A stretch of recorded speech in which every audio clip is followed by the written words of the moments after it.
پەرلەمانی کوردستان دوای گفتوگۆکردن لەبارەی ڕەوشی ڕۆژئاوای کوردستان ئیدانەی پەلامار و هێرشەکانی دەوڵەتی تورکیا بۆ سەر عەفرین دەکاتن و داوا لە کۆمەڵگای نێودەوڵەتی دەکات ڕێگری لەو کۆمەڵکوژیانە بکات کە ڕۆژانە دەکرێتە سەر دانیشتوانی عەفرین.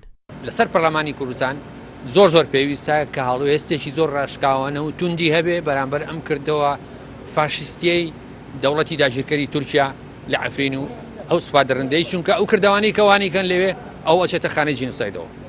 هێرشەکانی دەوڵەتی تورکیا بۆ سەر عەفرین پێی نایە ڕۆژی 11مینەوە تا ئێستاش کۆمەڵگای نێودەوڵەتی لە ئاسپەلامارەکان بێدەنگە پەرلەمانتارانی کوردستانیش بە پێویستی دەزانن پەرلەمان هەوڵەکانی زیاتر بکات لە ڕێگای نوێنەر و کونسڵی وڵاتان لە هەرێم تا فشارەکان لەسەر تورکیا بکات تا هێرشەکانی بۆ سەر ڕۆژئاوای کوردستان ڕابگرێت.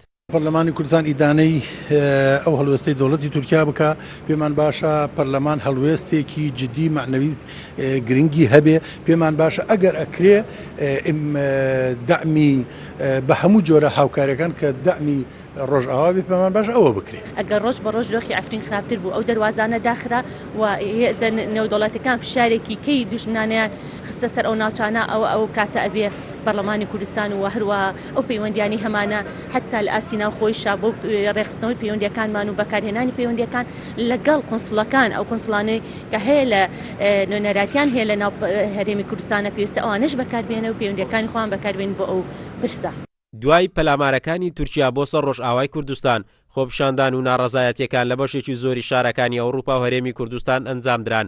پەرلەمانی کوردستانیش لە ڕێگای بەیاننامەیەکەوە پاڵپشتی تەواوی بۆ عەفرین دووپات کردەوە و داوای کرد کورد یەکگرت و یەکڕێز بێت بۆ پاراستنی دەستکەوتەکانی.